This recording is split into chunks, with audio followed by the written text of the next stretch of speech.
I reckon it'd be a mean ass dancer though. What if you jam the ripstick? Yeah, then you shift your weight so good.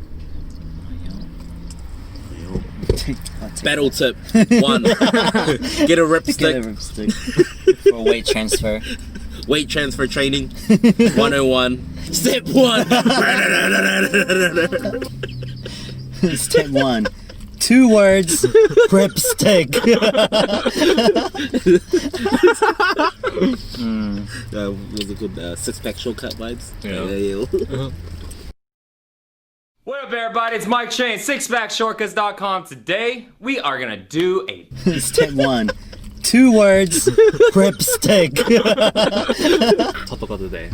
What's your thoughts on biting? Oh. Yeah. I feel like you can't get away from biting.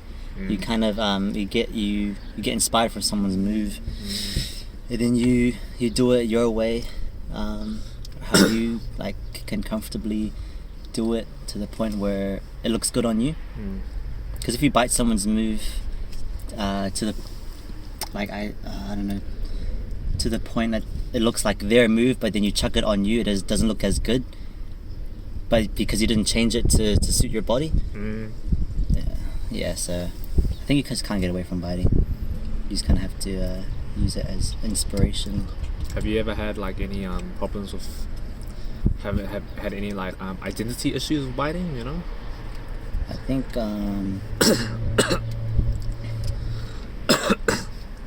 I think with the whole being inspired from Brian Bruce Boyce type of thing, it was like it almost got to the point where when I was making choreos, like I would think, oh, what would Brian do in this part?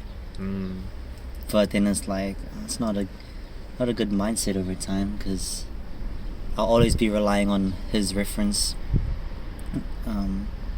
of movement. You gotta ask yourself, oh, what would you do, or what do you feel comfortable doing, and just go off that. I think that's where, Has people ever bitten off you? I don't know. I feel like I have. I feel like I have a lot, but I think that's just because like. Gee, what the?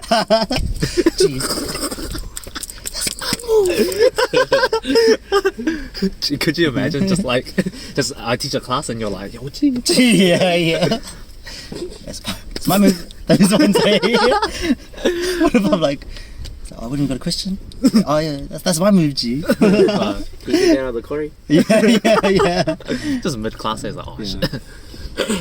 I feel like I've bitten off, because I had this problem, like I had this whole identity issue like not too long ago, where I was dancing with, we're doing our project jams weekly, and I was jamming with the boys, and then like after we went into lockdown, and I was doing like the very first lockdown, so this was like a while ago, right? And I was freestyling just myself. I was like, I had time to really look at just me and not everybody else, and I was like, I was doing moves and I was like, bro, I actually look like Mike a bit, and I was like, wait, I actually look like Av a bit in this one, I look like Mike a bit in this one, and I'm like, there's like John influence as well.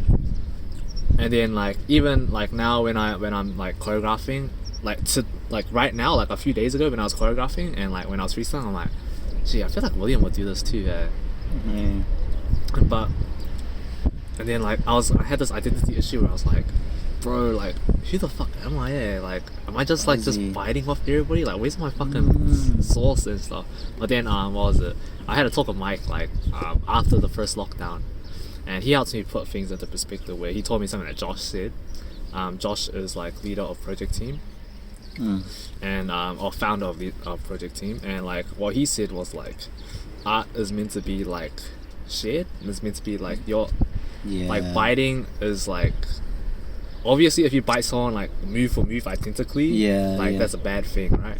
But art, like it's not meant to be just for you. We're meant to like eat, you're meant to share. Like you're meant to take something from here, take something from there, and then like whether you know it or not, like it might look similar, but it's still you. It is, like the way you do it, it's catered to your body, and that's what makes it you, and you've already added your own sauce into it. And I was like, oh true. So that's when I stopped like fussing over like my influences, you know, because at the end of the day, like the reason why I'm choosing to move certain things is because I'm paying attention to you guys, and I'm listening, and I respect you guys enough to like I respect your ear and what you guys choose to hit.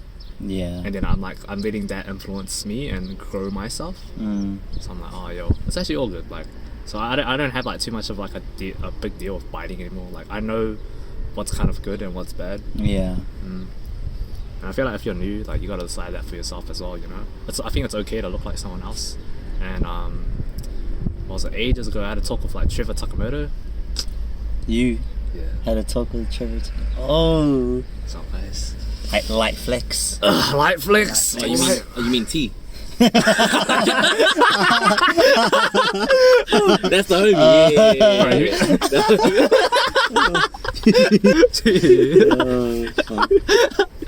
I was doing like a program with Taryn Ching, and she brought in Trevor Takamoto to talk to us. Yeah.